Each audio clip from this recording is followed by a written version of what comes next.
No, just do it in English. I think we can do it in English. So the idea is, we've had this, I think, very exciting 2 days where we've had these beautiful presentations from our guests, and now we have still, what do we have, an hour, 1.5 hours? An hour, 20 minutes. Left, so let's use it for free discussion on whatever topic people might want. Der er nogen, der skal hjælpe med at afsætte. Nej, det kan du godt klare. Jeg klarer det her for mig. Okay, Lizzie? Okay, so Phil, you said something very provocative yesterday when you said you talked about Shakespeare, and you said that a lot of things. I mean, I can't even remember everything, but something about revolution not happening if it wasn't for Shakespeare, and a lot of other things. The classic, Germany, and yeah, so much, and I got in a shock a bit of what you said. So maybe you can elaborate a bit on. Well, I think in the case of Germany, this is it's almost more, you can follow a map, because what happened is, well, there's some of the story I don't know that would be worth looking into. I only know the fact, so to speak.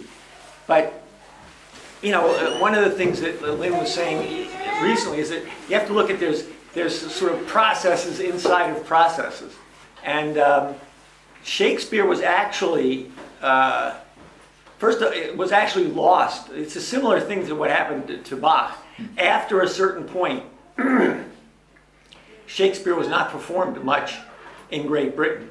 Leni knows some about this, she can tell you too. He was performed, and actually in the last 10 or 15 years of his life, some of the most prominent plays, I think he does Hamlet around 1603, and then he has The Tempest is late.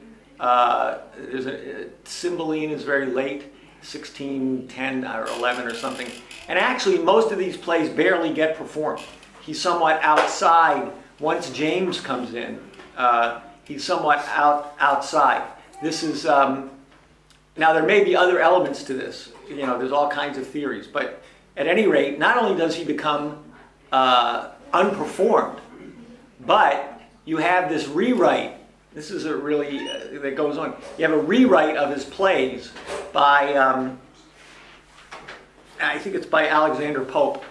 Now, Pope is famous for these relatively, I think, and other people think, simple-minded couplets. He has a poem, and it's generally pretty banal. So what he does is he takes Shakespeare and he puts him into this Alexander Pope form. He actually rewrites it with these, where it's all a matter of rhyme and couplets at the end, and he trivializes it and really changes the plays completely. So by the end of the 17th century, there is no Shakespeare. Now what happens is, Lessing, in particular, there may be people before him, but Lessing, who was a collaborator of Moses Mendelssohn, and there's a coherent period in Germany that really, you have the same thing in science with Kästner and mathematics. Kästner becomes the teacher of Gauss, and there is this revival of a conscious revival of a classical culture in Germany. Ultimately, it's centered not only around Mendelssohn and Lessing, but this becomes Schiller, Humboldt, and some other people, maybe lesser known, but they're known, Korner, and so forth. But it's Lessing that translates Shakespeare into German. In the, I don't know, 1740, 1750, it must have been somewhere around there. And so Shakespeare then becomes studied and performed in its original version, at least some of them, in Germany. And this is really what Schiller makes a study of, Lessing himself, obviously. So this is German theater, German poetry. It's really the creation, in many ways, of the German language. It is really that late 18th century as a language that has the power to express these ideas. Now, the point I was making about the revolution, maybe, is that people like Hamilton, John Quincy Adams a little bit later, okay, they studied Shakespeare. This was their, not only was it their conception of a beautiful language and drama, but this was their conception of how to understand history. That and not so much as a one-to-one correspondence. In other words, not so much that, well, here's a lesson of history, or we're going to take the example of the way Shakespeare treats certain things and apply it. No, this really does get, I think, more to the principle of chorus. That is, that what people like Hamilton and John Quincy Adams, and there may have been others, understood about Shakespeare was that the play was meant to be understood from the standpoint of the reality that the characters in the play don't grasp, that they don't get. And so that you're studying how history is made or failed, or how the failures are made. And these are the lessons. And in the case of Lincoln, of course, it's now become somewhat legendary. According to one report that I saw, and this has something to do with ultimately how Lincoln was assassinated, in the 4 years and a little bit that Lincoln was the president, he went to about 100 different plays that were performed in Washington, D.C., including many of them being Shakespeare. There was a whole revival of Shakespeare in the United States. He was a personal friend of Edwin Booth, who is considered to be the greatest American Shakespearean actor of the day. Now, Edwin Booth is the brother of John Wilkes Booth, who assassinated Lincoln. And, you know, there were letters between Lincoln and some of the leading actors, a guy named Hackett. And so the insight, the conception, in a sense, looking at the United States in the Civil War and in the period after the, leading into the Revolutionary War, as a great historic drama, potentially a great historic tragedy. And this, I know, is how Lincoln viewed it. Lincoln viewed his own position as being determining whether America was a tragedy or you could say a victory, or something more positive. And that he looked at Macbeth in terms of also the psychology. How did people look at this? Who was the ghost at Banquo's? Who was what was the importance of Banquo's ghost at the dinner? He looked at Hamlet. You know, Hamlet generally is, and I think Lincoln understood it this way. People think of, well, Hamlet was the hero, and Hamlet was this and that and the other thing. And it's, you know, he was a tragic hero because he had a personal flaw, and so on and so forth. The way Shakespeare understood Hamlet was quite different. You know, he understood Hamlet as a play that demonstrated the failures of a culture, because everybody in the play was screwed up. There were no good people in Hamlet. Hamlet was a nut. You know, I mean, Horatio is a, you could say he's a kind of chorus, because he comments on, to the audience on the failure, or Fortinbras at the end is a kind of speaking of history. And Lincoln understood that. He saw this as, you know, what happens when you don't understand what your role in history is. Because Hamlet was a fool. You know, he was obsessed with certain things, but really he was also dominated by the culture. The ghost comes and tells him he's supposed to do something about what happened. So it's a cultural phenomenon. So that the entire language, the entire concept of the elevation of the language, of the poetry, and it's being tied to understanding human history, what became a guidance for the founders of the American Revolution. Franklin knew Shakespeare, but it had disappeared for England. This was, in many ways, at this point, Shakespeare was not a British dramatist. He was a German dramatist, an American dramatist. He was better known in Germany and the United States than he was in England. So in this way, he shaped the mentality of the way leading people thought about themselves, or even thought about the American Revolution. You know, Shakespeare himself probably was, you know, a political opponent of certain factions in Great Britain that came in particular after Queen Elizabeth, even though there was a factional fight around Queen Elizabeth herself. I mean, she was, you know, issues that I don't know all the details of. Okay, but once the Stuarts came back in, he was out, and he knew what had happened. And a lot of this you see, and many of the late plays are extraordinary, and I don't know them as well as some other people do. But if you take The Tempest, you know, in a certain sense, Shakespeare is, at the core, is a character who understands a concept of humanity, a more elevated concept of humanity.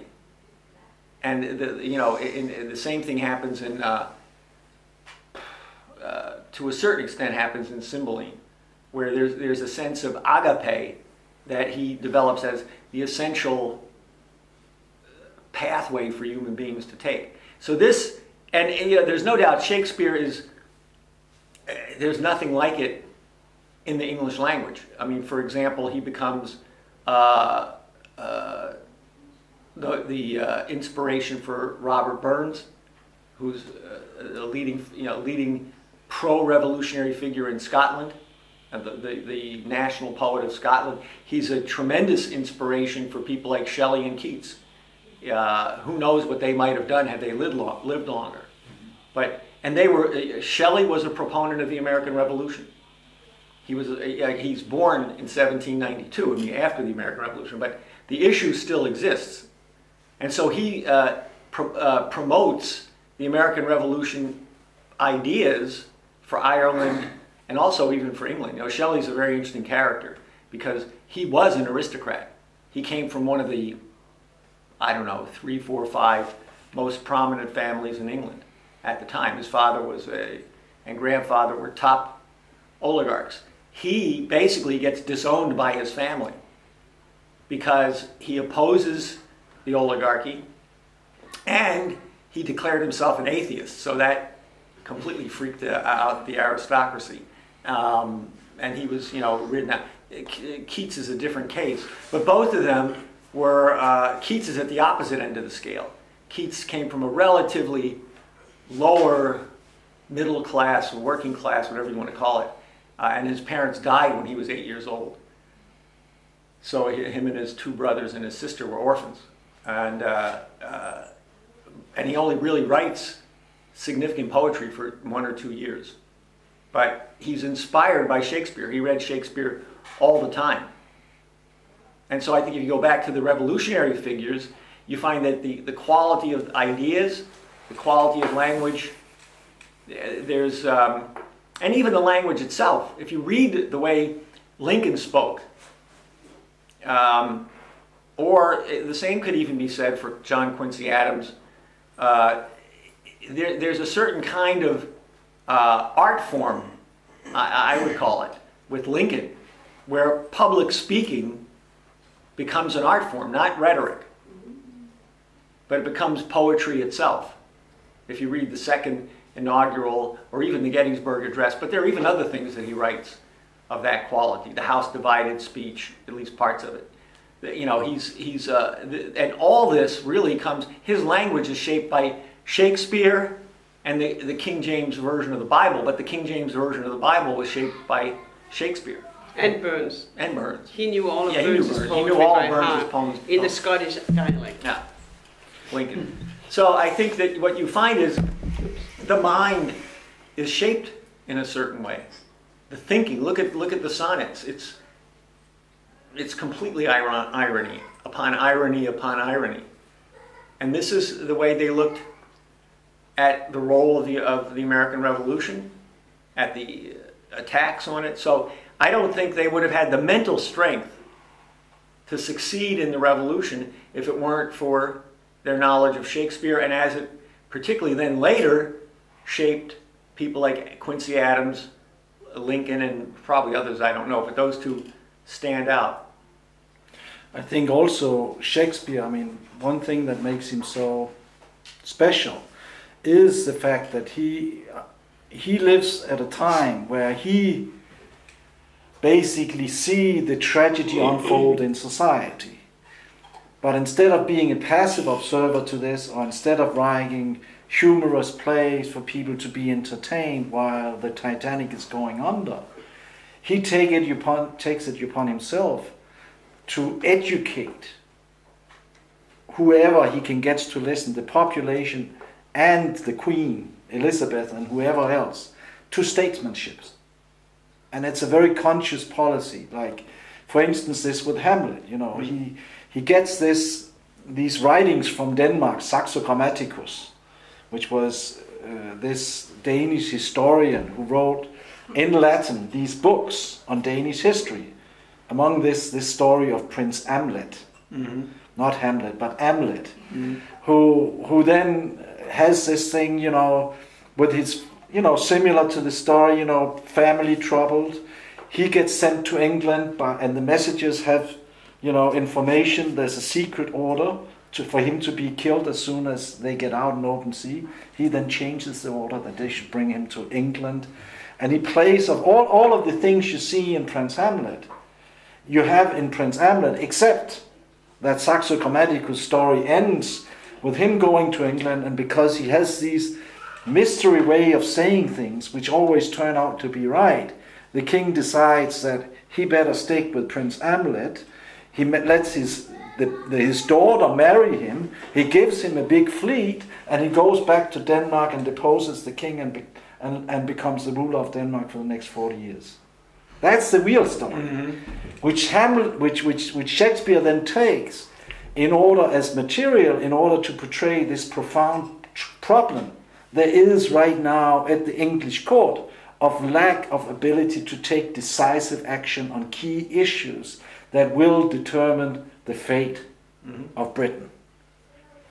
And and we used a lot this, like back in the debt crisis, back in the 80s, when we were in the center of this global battle of what is going to happen with the global financial system, and LaRouche made all of these proposals of how to use the debt crisis to have a new just world economic order, and where Lopez Portillo, the president of Mexico, took LaRouche in and basically says, write me a script for what to do. And LaRouche did, and he nationalized the banks and began to implement these things, which then were stopped because the other Southern American countries did not go with Mexico, but were bought off. But at that time we used this, the Merchant of Venice, because in there you have the state, you have the principles, universal laws. You cannot demand that people should be killed in order to pay back old debt. You cannot do that. And if you do that, then you yourself have to be put on trial, like the Merchant of Venice is being put on trial for having tried to take the life of somebody else, which is what the international financial system did with it in the 80s, which is what is going on now on a global scale with the, you call it bail-in and all of this, but what it really is at stake is genocide. You use this excuse of some old debt as giving you the right to kill people, to kill nations, to kill civilizations. So Shakespeare he is so profound because he was engaged in active battle. It was not academic, studies for this and that. The same thing with Schiller. And the German nation is to a large extent built by Schiller. How? Because here you had, incorruptible ideas, you could say. You can read Schiller and you can put your soul in his hands. He will never mislead you. And people do that, and you see it. You even see it for all of the great, like Schubert. Schubert grew up on Schiller. already from his, he as a small child begins his first composition, canons and all of these things. A lot of it is based by one line here, one line there from Schiller. He's like, and the same with Beethoven, you know, whenever they needed, whenever they were losing faith in humanity and says, what's the point? Are we going to be able to do this? They could go back to Schiller and they could, you know, be confirmed. And so there's this, it's not academic, it's this, we have to change history. And it's the same then we have, not as a drama in this sense, but very poetically in Lin. I mean, why does he have this profound impact? Because it's serious business. It is, I take it, when the rest of the world don't understand what it takes for it to survive, when the rest of humanity don't understand what it takes for it to survive, well, if I have an idea of that, I have to go and develop that idea ever sharper, ever more clear, and I have to spread it out. And if I'm the only one that can do that, then it's a damn good thing that I'm doing that, because that gives hope for mankind. And our challenge then is, I mean, it's great we have Lin, but we don't know either how long. I mean, you know, we are pretty blessed, you know, he's over 90 years old, you know, that's, I'm sure that has pissed off a lot of oligarchs over the time, you know, can't he just die? You know, I can't go on. This is a bad joke, you know, you thought you finished him off and he keeps going and keeps going, you know. Every time you suppose he's dead, you know, he rises up again and says, oh no.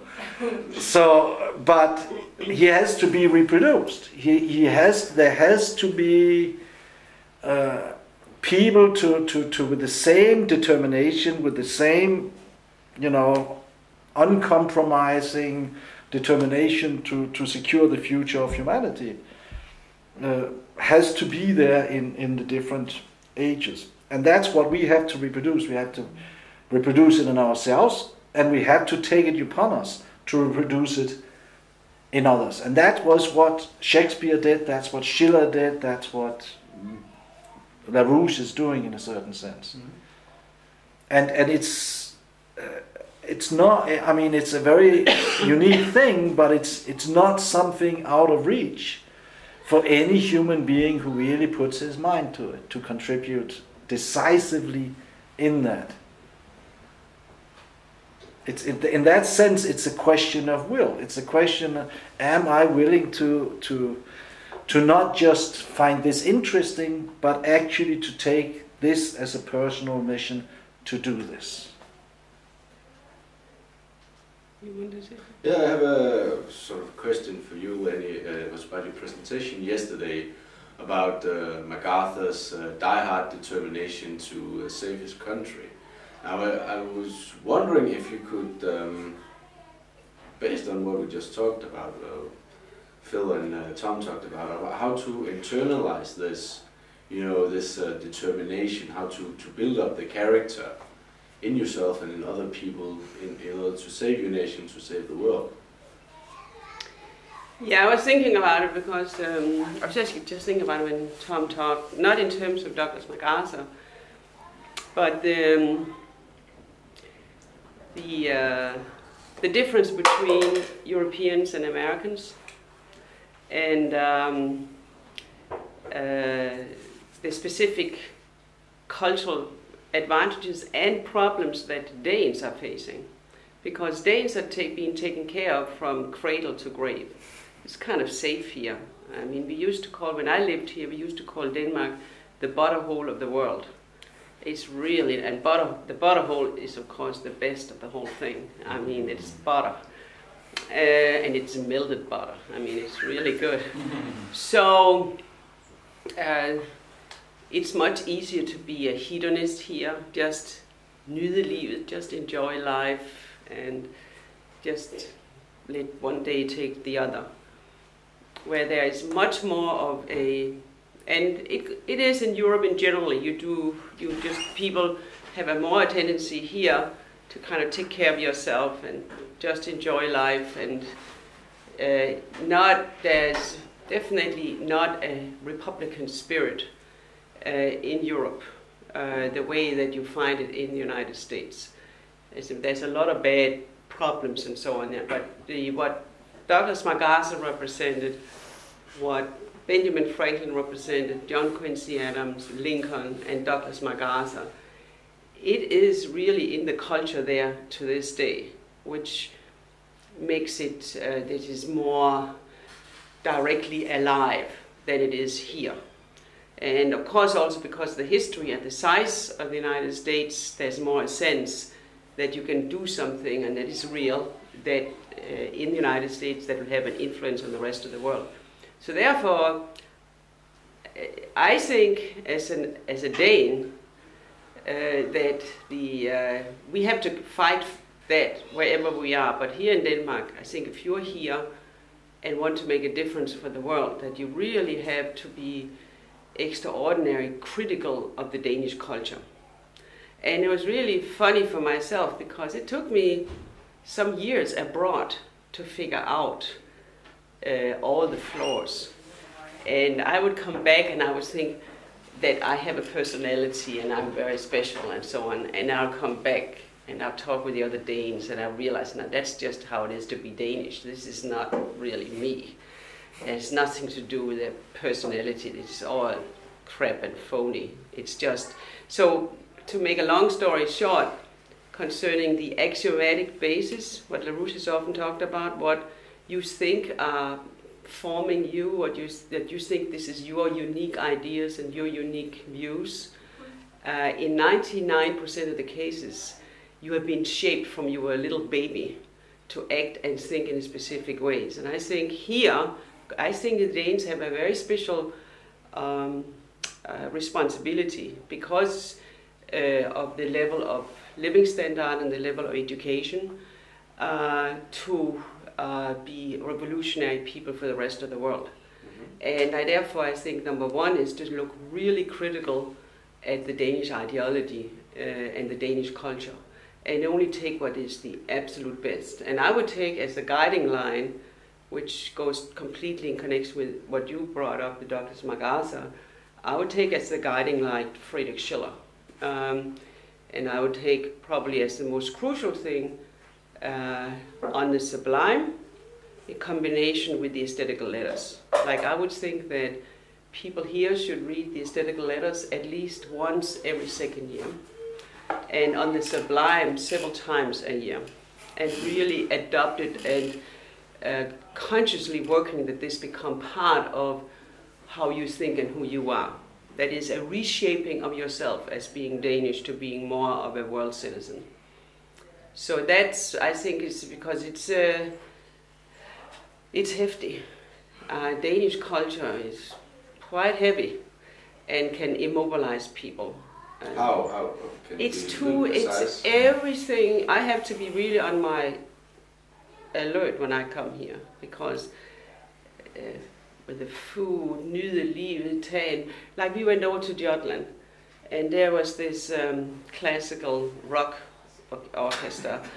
This is like one of these things in Little Colin, and it was a family thing, and it's the Saturday before the school start, and you had the guys in this orchestra going up with Tuborg or Carlsberg drinking beer on the stage, and you had people sitting out in the lakes, and wherever they are, drinking beer on the benches, and just hygger sig og nyder livet. For man skal jo nyde livet, skal man ikke? Er det ikke derfor, vi eksisterer? Det er for at nyde livet. Og det er så farligt. That means you are slaves. That means you are completely slaves, just subject of the queen here of Denmark. So if you want to be a revolutionary like Lincoln or Douglas MacArthur in that way, you have to shape the intent, din hensigt. And that means that you have to be really alert to the culture and not be a part of the culture. What Schiller says, live with your century, but don't be a part of it. And Denmark is really difficult. You have to be on your alert. Otherwise, you're just going to be part of the scenery and then you're not going to influence and change anything. So that's what I would see concerning Dr. MacArthur. Schiller has this writing on Solon on Lycurgus, which is very insightful. But in this, he also then tackles this problem, because here you have these two different societies, Sparta and Athens. And at Sparta, you know, everything is made on not being beautiful. Everything is made, you know, it has to have a purpose, namely to prepare people to go to war and expand the power of Sparta. And all society is directed towards that. You therefore make illegal any kind of, what do you say, making things pretty. You can't have good food. You can only have this terrible bean soup. Everything is made to be so unpretty as possible, with the purpose of people being, you know, serious about the important thing. Mm-hmm. And then you have Athens, which is the totally opposite, where you have these extravagances, you know, where you have all of these, you know, the most pretty clothes, this and that. People get totally intoxicated with being a hedonist and going for this and that. But he then also says, but at the same time, look at what you have from Athens in terms of science, in terms of philosophy, in terms of all of these things. Mm-hmm. So it's something you have to be very aware of. So it's not like saying, no, you should not enjoy good food. No, we should not have pretty things. You just have to, it's good, especially, you know, to be brought up in safe, you know, you have this whole philosophy these days where they say, you know, you have to do away with the social systems in Denmark, you know, because the only way people can learn to swim is when they get thrown into the cold water. And I tell you, take any little child that you want to teach this child to swim and throw it into the cold water, you know what's going to happen? 9 out of 10 is going to drown. That's exactly how I learned to swim. Okay. Okay. But anyway. So the thing is, it's a lie that by being taken care of, you're incapable of being anything but somebody that is, you know, a slouch or something, with somebody that can't a bum. But you should say it's good. We should have refinement of these things, even though we have to eat for the purpose of keeping alive. Why not eat nicely? Mm-hmm. Why not refine all of these things? But that does not fulfill the mission with our lives. These are things we do in order to be surrounded by beauty, but what's the purpose of our lives? It's to do something for immortality. It's to do something for the coming generations. If you have the advantage of being brought up in a safe environment, if you have the advantage of having, you know, a lot of things taken care of, you are you have a stable foundation on which to take on that mission of intervening into mankind, of transforming the world for the benefit of the future generations. It's not like if you had to fight every inch of the way, you necessarily are better suited to do this. You get lots of trouble if you come from a lousy upbringing you carry with you. But it's all about this, that you decide. I mean, you have to make a That's decision. why I think that Am I just going to be a product of my culture and thereby being a failure because I do then not really contribute anything to humanity? I'm just a product of something. I'm just, you know, something that could be swapped out with something else. Or do I decide from this standpoint that I want to be much more with that, from the basis where I am, I'm going to do a unique contribution to transform. That's also why the Danes have a bigger responsibility, in my view.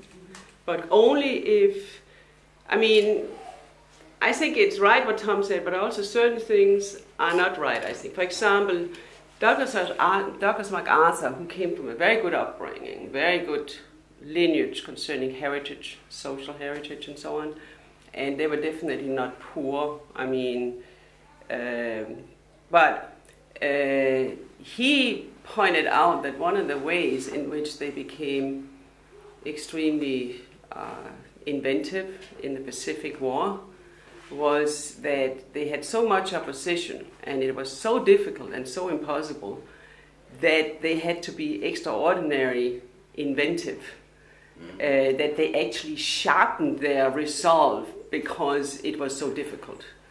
And therefore, in a place where it's easy, like Denmark, you have to really figure out to define each one of us when you are in Denmark, well, it gets no matter where you are, not to be a part of the crowd, not to live, not to be part of the century, what Schiller points out. You have to really go above being a Dane and you have to work much harder here to be a world citizen. Yeah, no, I remember. So I'm not, I mean, I love, Phil knows that I love good food, right? It's a real danger for me because I like to eat, right? And I like it very deliciously and nicely put out and all this kind of, but it cannot, it just have to be part of your life. It cannot be a thing that defines you. And that is where I see the danger in Denmark, that you have to be extremely self-conscious about how to be a world citizen and not a Dane. Use all the advantages of being a Dane to make a jump and be a world citizen. That's what I would say. And you have in the culture, I mean, it says, who is this? I can't remember. What is this friend from Ernst von Schimmelmann, who became a Hennings, yes. As an example, August Hennings. He was he came from a not so fancy background, you know, a little bit, but not really. And he struggled to work his way up. And he was a childhood friend of Ernst von Schimmelmann, who was the son of the treasurer of Denmark and later became it himself, the guy who also helped finance Schiller. But when they were young, they were very close. Then it kind of faded off. He then tried to make a civil servant career in Denmark. He then became sent to Berlin in 1770, and there he was in Berlin for 3 years, and every night he was at the saloons of Moses Mendelssohn. And later had also wrote briefs back and forth between him and Moses Mendelssohn. And he then came back to Denmark and says, I want to do something. And he became known for being too ambitious. He wanted to do too much. You can't really trust him, you know, he's too ambitious. And he then ended up being a civil servant down in Schleswig-Holstein, in Plön, you know, out of the scenery. And then now and then he would then come back to Copenhagen, and he would, you know, you have these desperate letters from him to his wife. He says, I was at the court. Oh, if I just could be part, you know, look at Denmark, you know, it's a state, it's a nation, you could do this and this. You know, I would give up my position for a little flat here in Copenhagen if I just could be part of, you know, building a nation. And he couldn't. He was not allowed because, you know, he was kind of too ambitious. He wanted to go the extra mile instead of just do what he was supposed to do and then, you know, let's drink and let's, you know, take it easy. Yeah, but I also think one of a part of the quicksand in Denmark, as you so vividly describes it, it's also that a lot of people, and Lynn talks about this as also a problem in the US, that people want to be popular. Yes. You have this popularity that when you are in a social situation, there are certain things you don't want to say. I mean, the worst and most ridiculous part of it is never discuss politics, never discuss religion, and maybe some other things. And I remember a specific excerpt from Lynn where he said, look, the people we want to be revolutionary, to be with us in this organization, is the guy who stood up against all his classmates in school, this type of guy, and basically said what everybody didn't want to hear. And he really had the guts to stand up and face the music in terms of the unpopularity that would come from saying what's right. And really, I was thinking of this also. Because the Danes are one big family. One big Danish family. It's a kind of really funny how it's functioning. So I love Denmark, but there's definitely dangers in it. There's another thing that Lynn said, is that it's much easier to recruit in Denmark. and he said that the reason, than other countries, and he said the reason, which harks back to some of what Tom brought up, but his question about what we do, that the Danes have not experienced poverty for several generations. So there's a certain free energy sense. There's not a sense of being scared and fear for your outcome and things like that, because people have not experienced poverty for generations. So I do think with that we have an extraordinary, I don't know about how people are deploying here, but I think that if people have full-time job, maybe they could go a little bit down in the jobs. They can go out at least once a week, twice a week, they deploy from the office, deploy in the street. Let's do a lot of outreach here in the country. I think that if we could get some nice people, also some people with, we have some names here, some bankers and others, I know we have had this before, to come out in an intense way for Glass-Steagall. If we can find some genuine ways to doing it in Denmark, regard like a little bit wild, with a voice from Denmark regarding Glass-Steagall, that's the kind of what we need to do now. We cannot have normalcy. It is just so nice here. The ocean, we have, the gardens and everything. we have the municipal election coming up now in November, which is like an opportunity to be much more visible. And since everybody else is just doing the same old, we always stand out with whatever we can do. It just stands out 100 times more because we say something. We have ideas. I have a question in that regard. Is like, because we were talking about this Glass-Steagall one side, and then the new fascism EU on the other side of like a picket, and we were talking about that. Should we have like Obama but then like we were talking about that Obama is finished. So I was like, I wanted to like ask you. What is your take on that? You know, some of these things, I think I wouldn't. You know, Obama's finished, but Lynn's again sort of giving you a sense of where we could go. I don't think there's I think it's actually useful in Europe to bring up the Obama question. Mm-hmm. I think we should take the same leading points as the U.S. 9/11, Glass-Steagall, but there's ways to also shape this so people understand Obama, you know, is a failure. Obama is not just a failure, but he's really an operation to destroy the United States and to destroy Europe. That he's basically, because I think in particular, in some ways, it's more important here than the United States. Now that may sound strange, because you know we have to get part of the 9/11 mobile is to expose the fact that Bush, Obama are the same thing, mm-hmm. and they have to go. And of course. But here, there's more of an illusion about Obama. It's also almost an ideology. Yeah, he's black. He's African American. He's a little more. He's a killer.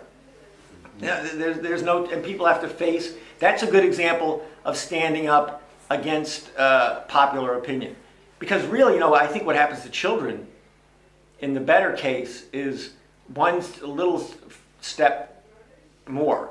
Because, you know, children, at least some children, have the habit of, you know, the famous story of Andersen, Hans Christian Andersen, you know, the emperor has no clothes. The person who's most likely to say, gee, he isn't wearing anything, is a child. You know, what happens to the child is, it's not an inherent character. In part, what happens to the child is the other parents and some of the other children gang up on him, or you know, he goes home and his parents say, you shouldn't have done that. The teacher reported you to me. You're instigating the other children. They're becoming also out of control. And so very, very young, you're taught to conform. You're taught to go, what do they call it, Gleichschaltung in German. Go along to get along. Go, right? This is beaten into the children. So I think on some of these things, I wouldn't too quickly drop it. I would incorporate it. I'd say, you know, we have some the pickets in the United States. You know, Glass-Steagall, not Obama. release the 28 pages. Obama and Bush are the same thing. I mean, these are things. Also, polemics like Obama Maybe and we Bush. can have a fun version here of the emperor has no clothes on with Obama, one way or the other. Maybe we can make a little.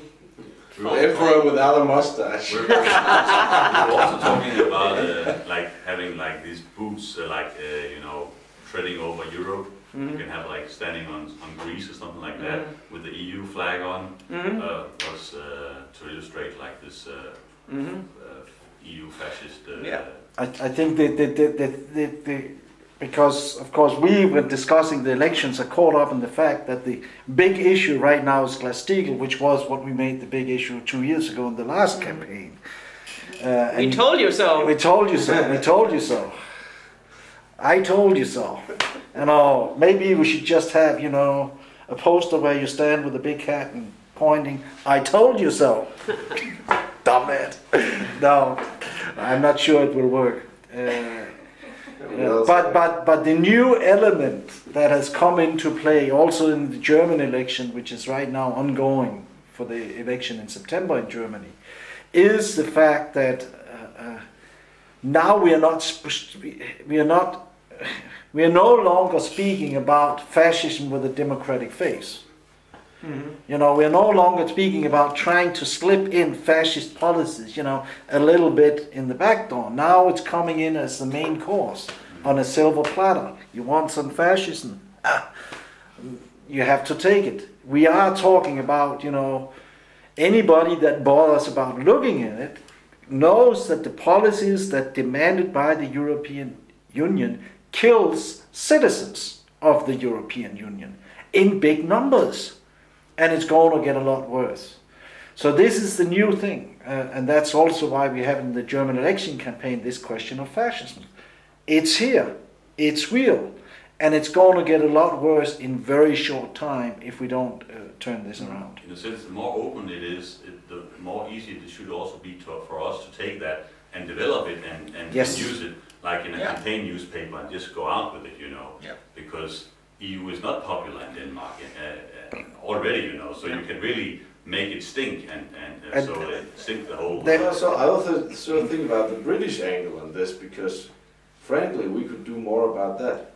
I mean, we talk about it, we organize about it, but in our campaign newspapers that are mass distributed, it could have played a bigger role. And I think about it also in terms of this coming election. I mean, playing on the British angle, maybe that's something. You have two things in the Danish culture on that, which is kind of contradictory, but which plays into this thing.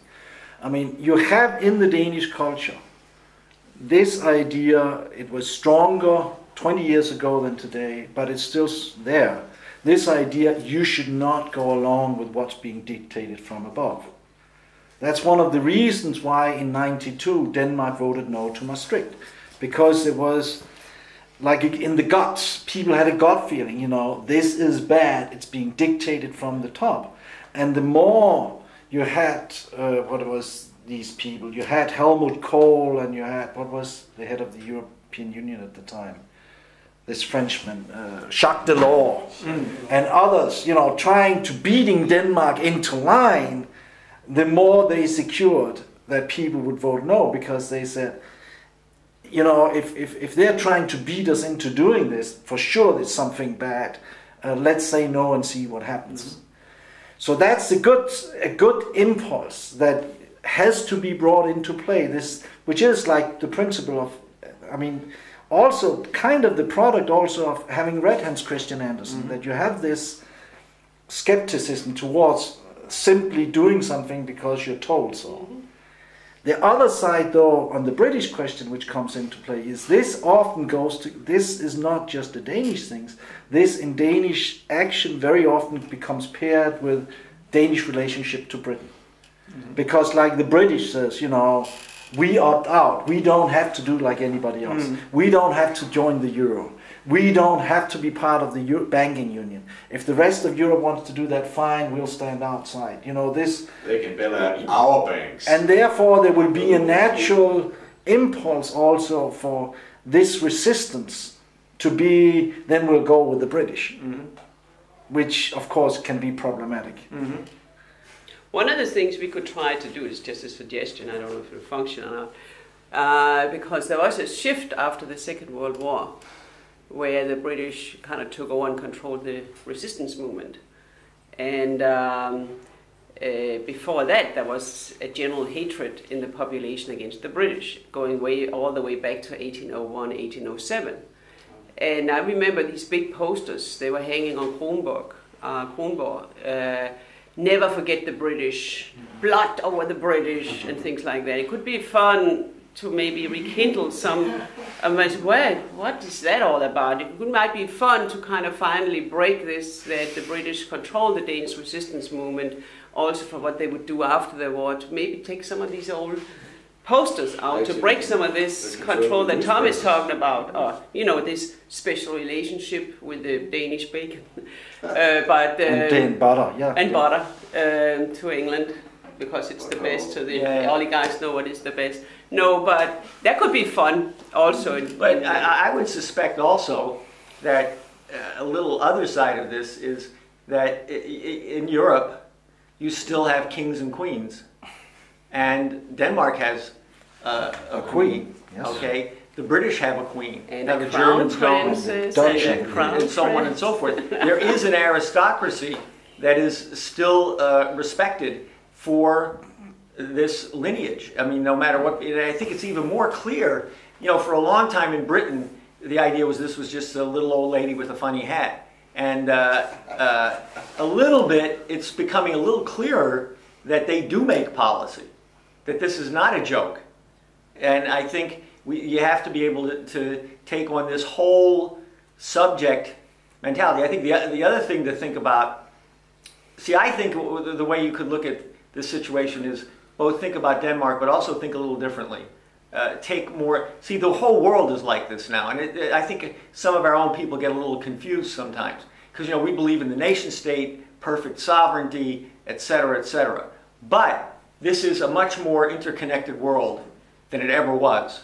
You know, there's no place in this world that's going to make it on its own. There may have been a time, let's say, for example, in the United States, where you had the illusion that you could take a wagon, go out to somewhere in the West, set up a farm, and that was that. And you were going to avoid all the other problems. That doesn't exist anymore. It really is a different world. That doesn't mean you give up your sovereignty, but it means you really have to have an idea of how you're going to create a relationship amongst nations. That has one advantage here, in that then you don't have to think of Denmark as such a small country. You know, often some of the leaders of this kind of approach have come from the smaller countries.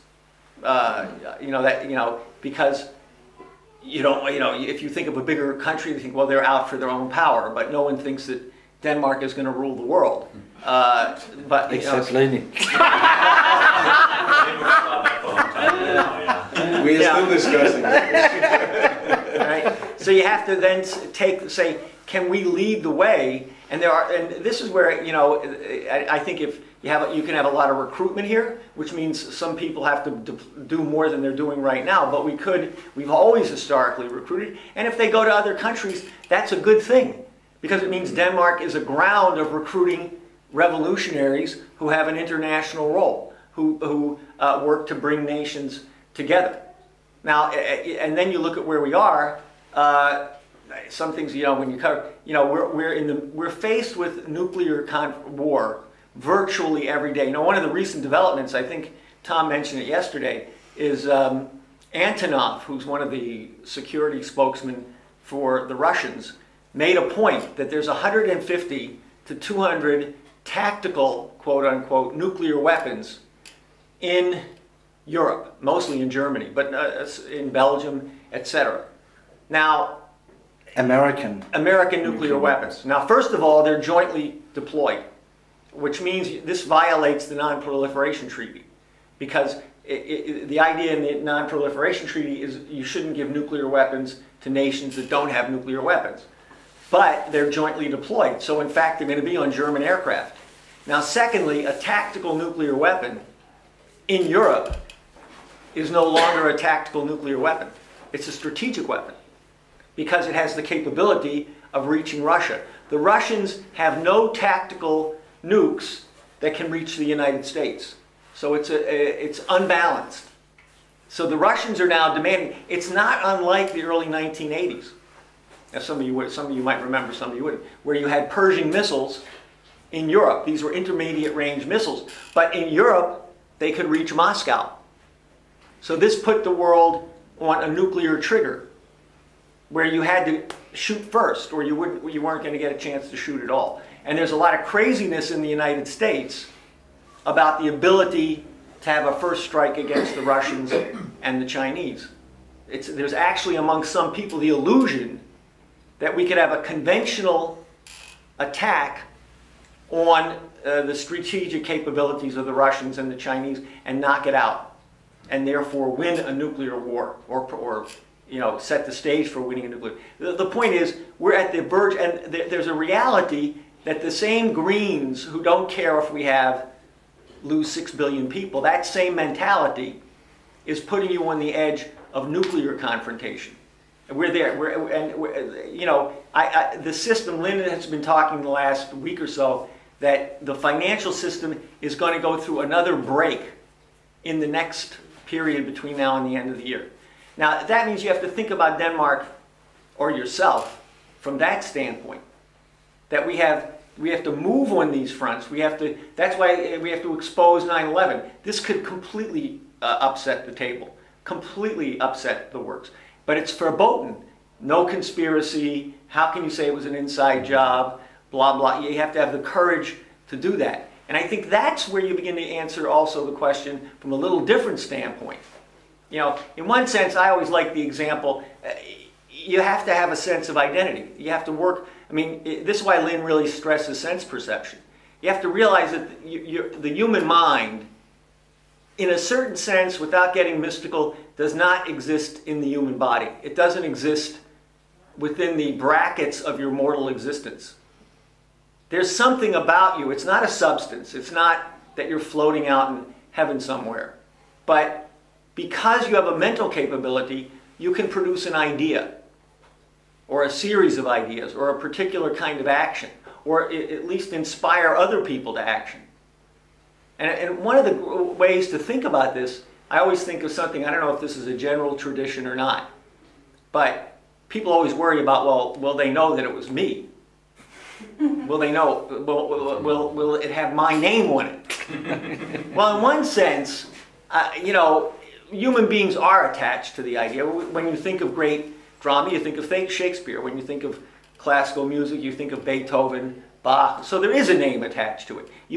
One of the ways if we try to take an idea by Lynn LaRouche, and we say, people don't like Lynn and LaRouche, so I'll just give them the idea, and maybe that'll sneak past.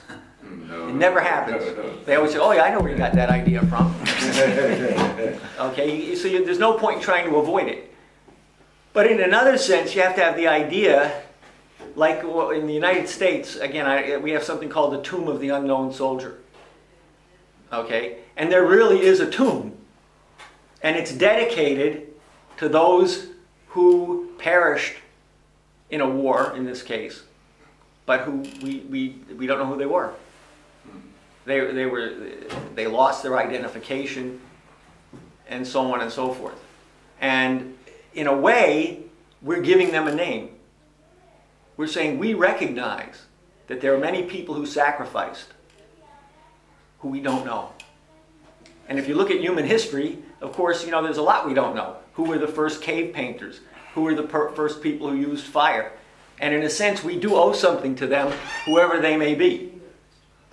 And you have to have a sense of identity where you are obliged to the future, not for yourself, but also for all those who went before you.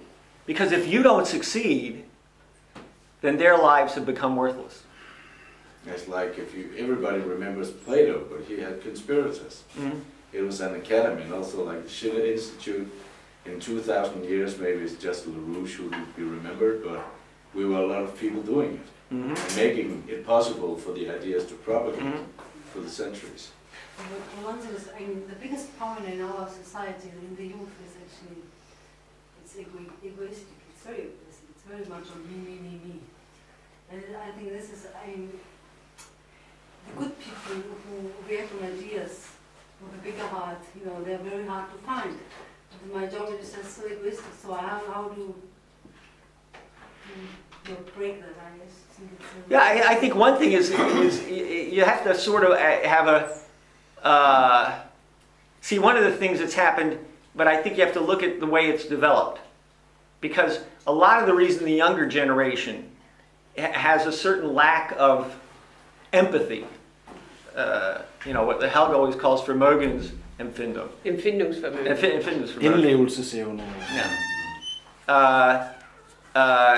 Is really because they were brought up by this post-World War II culture.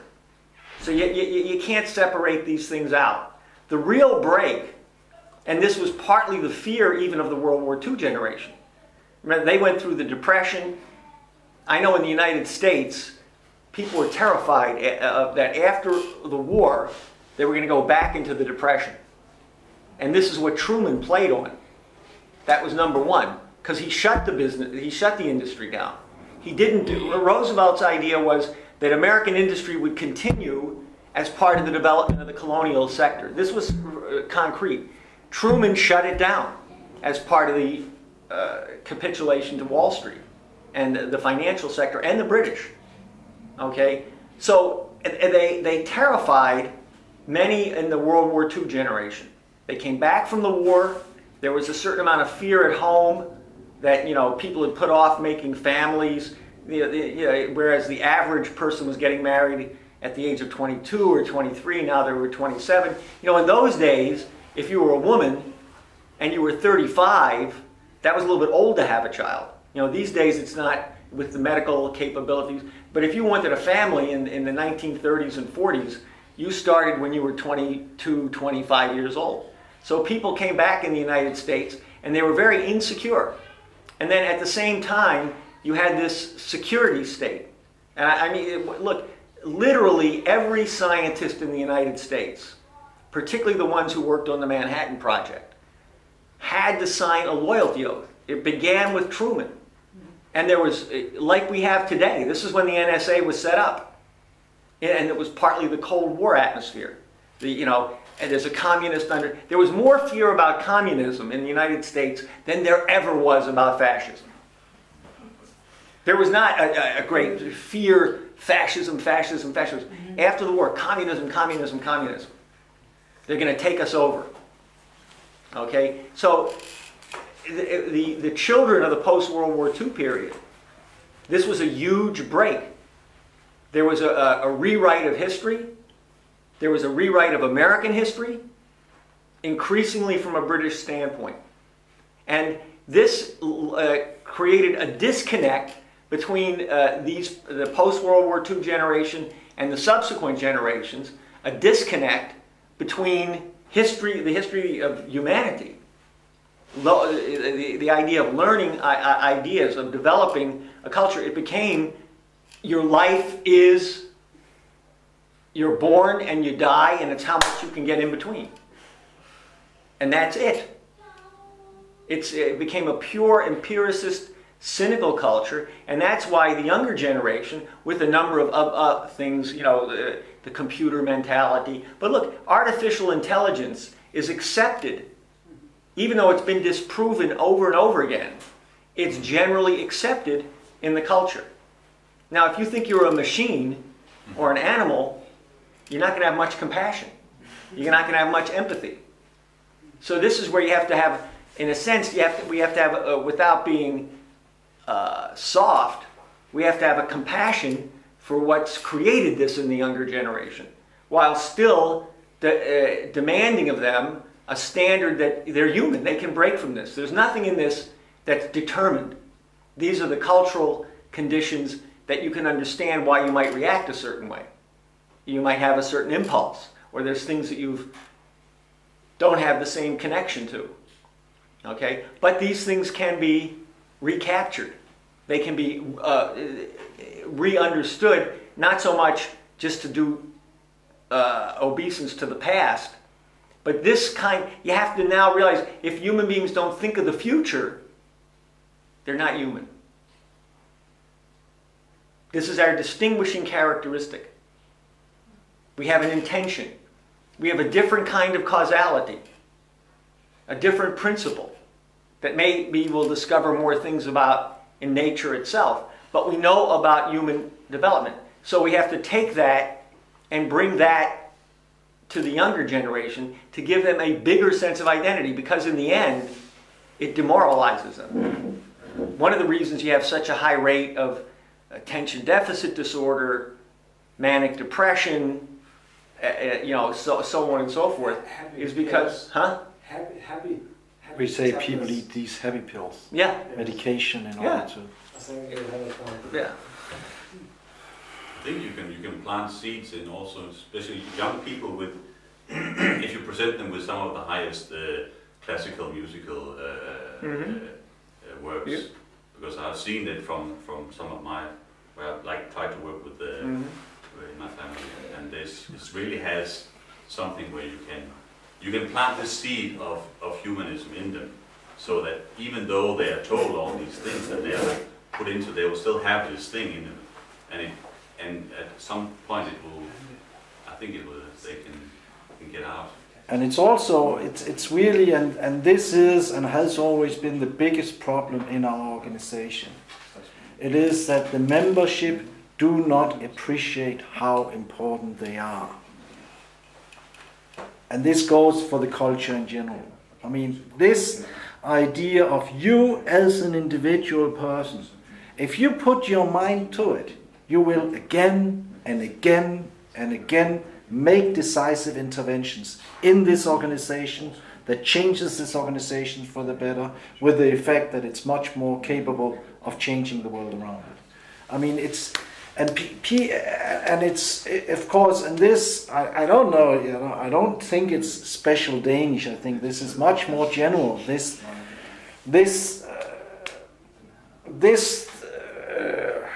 way of protecting yourself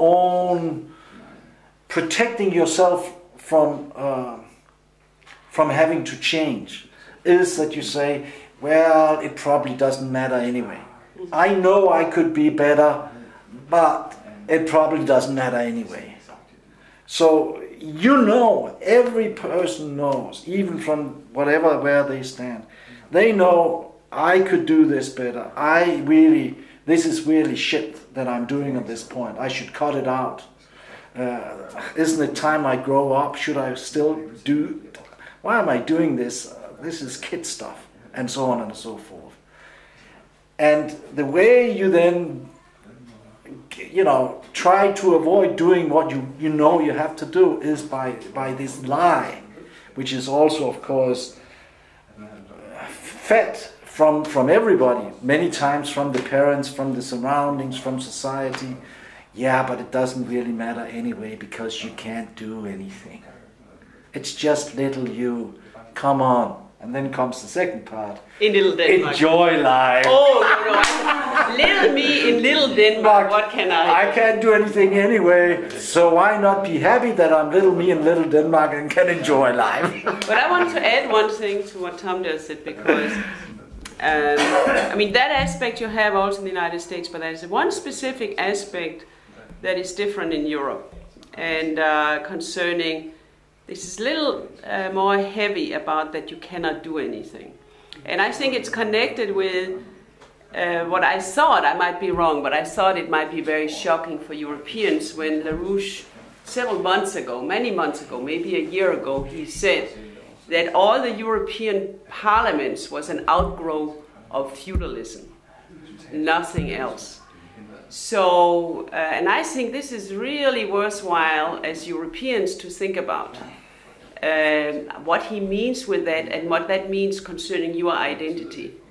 Again, because if you want to, and it's just like an add-on to what Tom had to say, because if you want to be efficient, you have to really think about what that means regarding your own identity, and then break from that and be above it.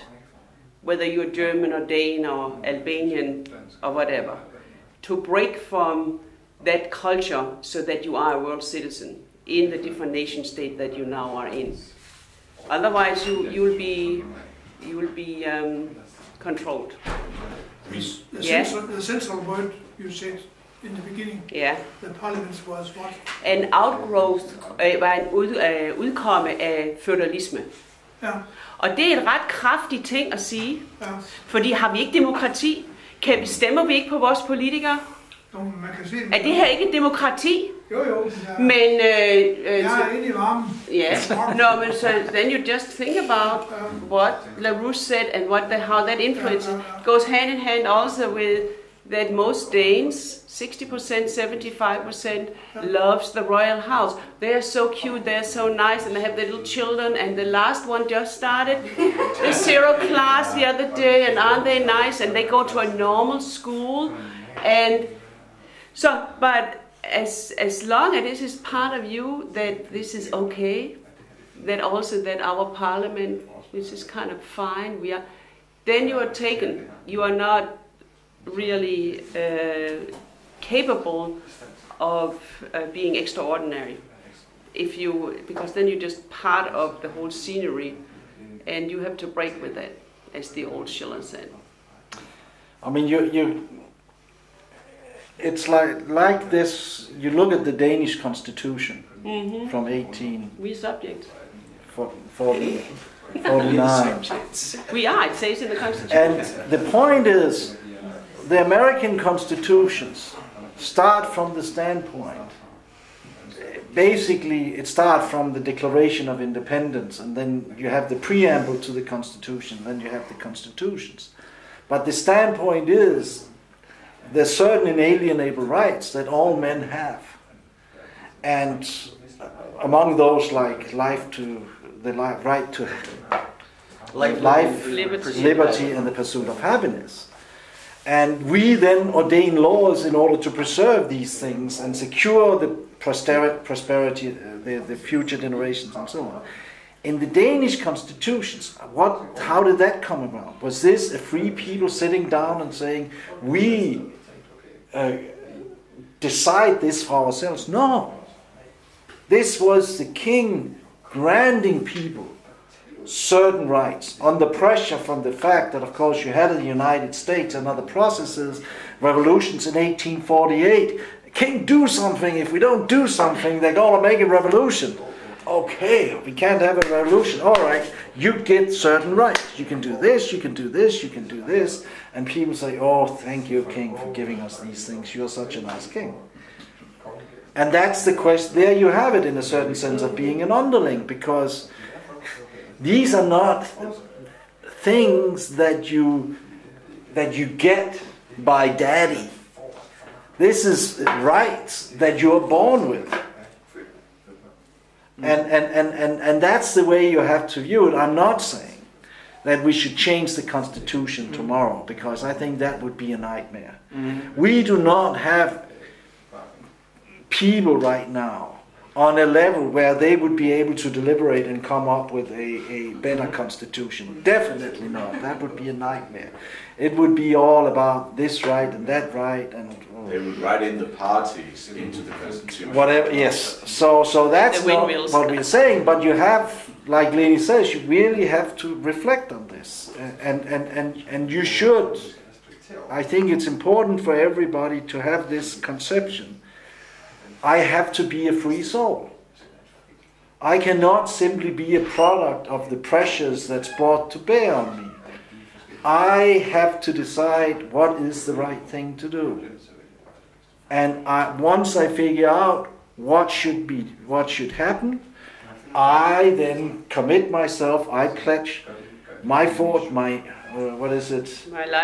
life, my fortune, and my sacred honor. Put it on the table for this. And that was the kind of commitment which made it possible to make a nation like the United States and get a constitution like the United States. And this is also the spirit within which every single major contributions to humanity has made, whether it's been in the arts, in the science, and whatever. If you don't have that kind of 100% commitment, you're not really going to make it. So the best Dane is a revolutionary Dane. You know, one thing is actually, I got this sometimes, is that young people really have an understanding of freedom, because they say, I don't want to be, I'm free to do what I want to do, don't tell me anything, you know, but they misunderstand what freedom is, because it's egoistic. It's not about, okay, I'm free, so what is the responsibility for me to act, to improve mankind? This connection with freedom is not something personal. In that sense, there's a duty. That we are not just atoms whose, arbitrarily just decide what to do, but we are not in the own world. We are, connected society. Everybody. Well, I think also the point is that they have to get the idea that they're not really free. But this is true. Freedom is not what people think it is. I have a story. Like, people think they choose things. They think they choose their toothpaste. They think they choose their clothing. It's a matter of what they feel like getting. This is in general the case. I learned this when I was a young child. My father was a clothes cutter. He cut clothes for stores, and so not a tailor. It was they manufactured dresses. So he said to me one day, actually not to me, to the family. He said, next year, yellow is going to be a popular color. So I said, I was a kid, I think it was about 8 years old. I said, well, how could that be? How do you know that people are going to choose yellow? He said, they don't really choose it. We've already decided what the colors are going to be, what the new popular colors are going to be. They're going to be on the racks, and that's what people are going to see. And we're making them now 12 months ahead of time. So we can tell you what people are, because you don't choose those kinds of things. It's not a big deal. The big choices are that you're going to use your capabilities as a human being to do things that are against the tide of public opinion.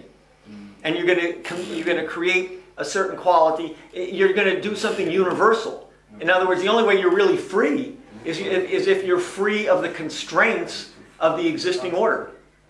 Because humanity requires progress, requires becoming. There's all different ways to express it. But I think the whole point about the younger generation is they're looking for really a liberation from this.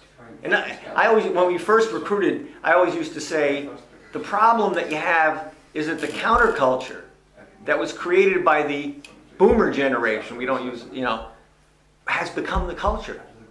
And this in itself is shocking. Because to the boomer generation, this was, we had to, we're going to fight against this, and, free sex and free drugs, and our parents don't know what they're talking about, blah, blah, blah, and nobody over 30 is going to be trusted. This became the culture. And then one day you woke up at the age of 50 or 60 and you said, oh my God, they don't like me, they don't care what I have to say. It's like you created this. And one of the important things for the younger generation is to realize what they think is the culture is a counterculture. It was imposed upon the previous generation, and it was accepted, not imposed. It was, and this was a certain form of running away. This is why the Vietnam War and the Kennedy assassination were so important globally, because it really created a pessimistic outlook on a more global scale. And then you had this counterculture, and that's what the counterculture is. And it's a tough point to get across, but because people don't want to face it, they'll say yes, yes, but then they don't believe that it really determines their own outlook on things, and it comes up in the corners. I'm a tough guy, oh, well, it's okay, that's okay, this is okay. So, you don't press yourself to learn certain things, that's all right. There's a certain mushy quality. But it really comes from this post-war, and this was part of this was part of imposing the empire through a kind of cultural war, a taking over of the United States. I would, despite what we say, at this point, the United States is largely run by Wall Street, etc. Because of their situation, I think the exciting thing is, and to get across to also Europe, this is a war that can be won. We have a flank where a smaller number of people committed to that flank and to a series of flanks. These guys have a great weakness. They can be defeated now. Roosevelt is an example. What Lin is doing is a historic example. He shouldn't be around anymore. They didn't think he would live through the jailing, this, that. He's 91. But even at 91, they didn't think he'd be doing these things. They didn't think he would have another generation of people working on these ideas. They thought it was going to be over by this point. So victory is achievable. And I think one thing here is the ability to recruit people as a sort of international recruiting center should be taken, at least thought about. They created it. I'm going to say something about this. Concerning youth recruitment, my impression is that most thinking young people that we meet are mostly like Romania, Greece, like other places. Well, you're just so brainwashed. Just so they're good to recruit too. Yeah, but they're poor, so they're poor. Yeah, and that's because then they have families who doesn't have food and stuff. Yeah, some of that you have to work on. You have to find the ways to work it. But I think if we went at that and began to see some people coming around, I think you'd also find the Danish youth break from the habit. You have to have that outlook. If you don't have that, then admittedly, But if you go out with the idea that they can be recruited, and you have younger, poorer people coming around, then you'll find that some of the Danish youth break with the background. And you have to recognize reality is sort of our friend. You have to look. That's why it's important to look into the future. A lot of what people are clinging on to is not going to work. They're going to get scared out of their passivity. It has happened before. I mean, it's also a question. I mean, you have to challenge people. If you have young Danish people, you have to challenge them. Because deep down they know that what they're doing is shit. They know, believe me. And if you have a serious discussion and you tell us, but that is shit. What are you doing? Are you serious? Are you not wasting your talent? Are you not wasting your life? Shouldn't you not be doing something really important for mankind? Would you not rather do that, except being some existential, fart hanging out there? And if you really challenge people, because it's not like they have their beliefs, but they also know that these are fake beliefs, these are phony things. They even know they can't trust themselves. They know, in most cases, that they're not capable of making the right decisions. So what you have to do is to challenge them, but at the same time also saying, but it's okay, because you can learn to trust yourself. There is a method of how to actually make a scientific judgment that you can rely on. You are capable. The good thing is that you're still young. So we have ideas. You can come in and you can take part of it, and you can become, at this point, you have the opportunity of becoming a decisive factor in changing the future history of mankind. But if you don't challenge them, if you say, you think that, okay, that's interesting, let's be buddy, why should they trust you? Because you're just like everything else, you're a fraud. It's a psychopath. You're a fraud like me. Exactly. That's not what is going to be said. But the few good people, the few percent of the young people, wherever they are from today, that still have some health psychological health back in them. They do want to have a purpose with their life. Every baby is born with having that sense innate in them that there's a purpose of their existence. This is part of the special qualities about being human. But in order to organize, and that goes in all ages and for all times, including when we are not here anymore, that is, there cannot be, when you want to organize another person, there cannot be one iota of bullshit in yourself. Because then the message is coming across, what Tom said, she's just a fraud like me. I cannot really trust that person because that person is still part of the culture, the bullshit culture that I'm part of.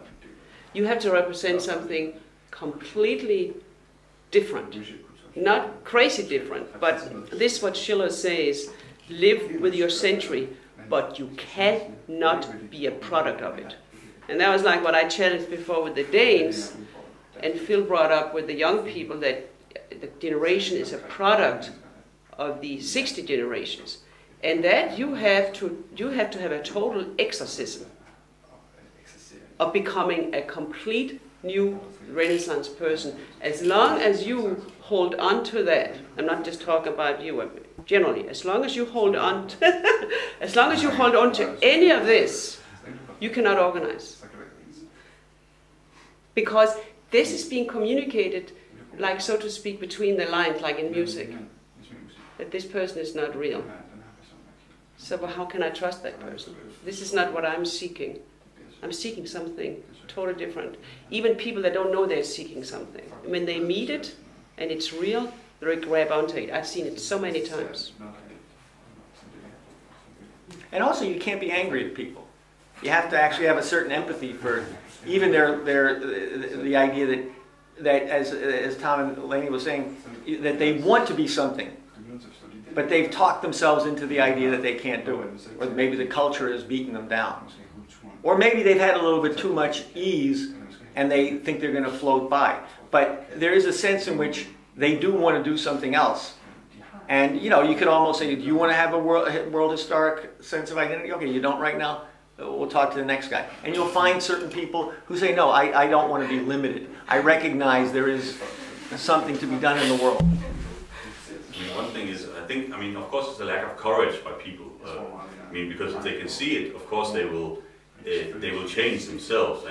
But the thing is that this lack of courage, then you have this division of you say that the one is the analytical part of the brain, the other is the creative part of the brain. So you have like these, and then because this division, which actually makes people think that, well, I mean, why if I like study things, this cold kind of thing, it's not really human. So I don't.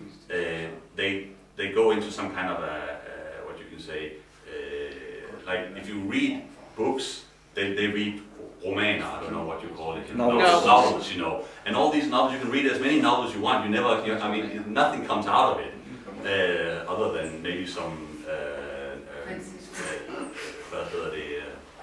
irrational thinking and so forth, but if they were reading like books with some history or something like that, I mean, they would like, you know, it grow in their mind, but they keep in this kind of consumer culture out of like the popular opinion and out of lack of courage. For the most part, at this point, it's the mission that's going to change what they do, not the other way around. In other words, once they get the idea that there's something to be done, that they have to do and they have to sort of make themselves able to do, they'll go back and do what needs to be done and their minds will develop. If the idea is first I'm going to develop my mind and then if, you know, as I go along I might be able to do something, they'll never get there. It's like squaring the circle. It'll never get to the circle. You start from the top. But also the thing what Leni said about not having one iota of the culture, I mean, it also goes for courage. If you don't have the courage to actually, you know, be truthful and honest to these people, because of I don't know what reason, and people can fail, but they're gonna sniff it out immediately. They can almost see it as they approach you on the street, that you're a chicken shit. But was what, this is what Mr. MacArthur, General MacArthur, this was the citation you had, with some quotations. One with the aspect of fear was there, but also the aspect of leadership. You cannot give leadership if you are not a leader inside yourself, if you're not capable of straightening out yourself. You cannot tell other people what to do if you don't do it yourself with your whole soul and heart. Fear is a problem. And so I wanted to just say that what this citation from MacArthur was to be young. Should have it all their bed. What is to be young? Was that the one? It was also beautiful. No, this is leadership. That it's a question of leadership. What to accomplish is a question of leadership. But you cannot take leadership. Give leadership if you don't take leadership. Duty, honor, country. Duty, honor, country. Okay. Maybe, Anyway. MacArthur used to, there's two funny stories about MacArthur on the funnier side. One was, well actually they're connected. General Patton, who was a little crazy actually, but and anyway he used to say, the difference between MacArthur and myself is I used to go out, Patton, and into the gunfire and I was scared to death, but I had to do it. MacArthur, he really wasn't scared. Now actually, one thing MacArthur once said to somebody, they said, well how can you go out there? And he said, you know what? The one that gets you, you never hear it.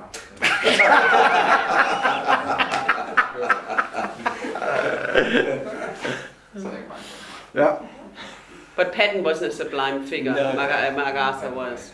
But again, Patton, and therefore you have to see, a person like Patton, he had certain talents, he trained for a certain mission, and it came to pass that he played a very important role in securing the victory over fascism.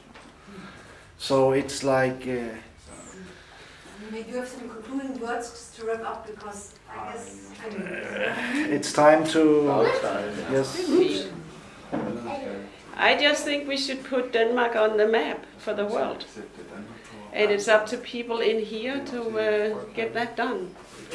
Let Denmark say to the world that whoever has no clothes on, the oligarchy has no clothes on, the queen is all naked.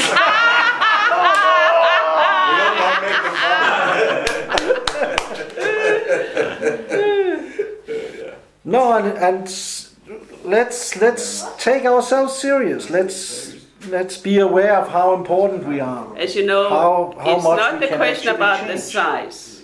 It's a question about the quality, okay?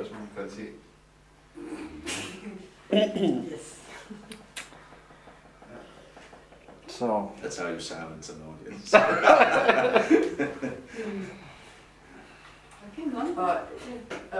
Jeg var ikke med til resten, men vi har en stor opgave her, en glædelig opgave, som er om knap 2 uger, så har vi et offentligt møde med Leni og Phil på i Medborgerhuset, lige ved siden af kontoret.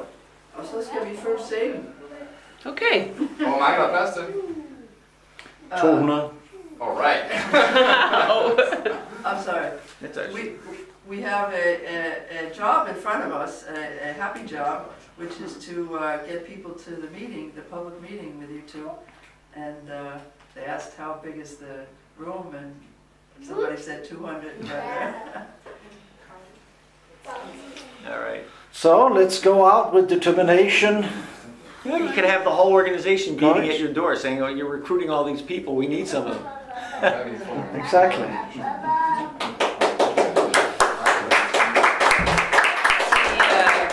That's actually one thing that's also special about the Danes.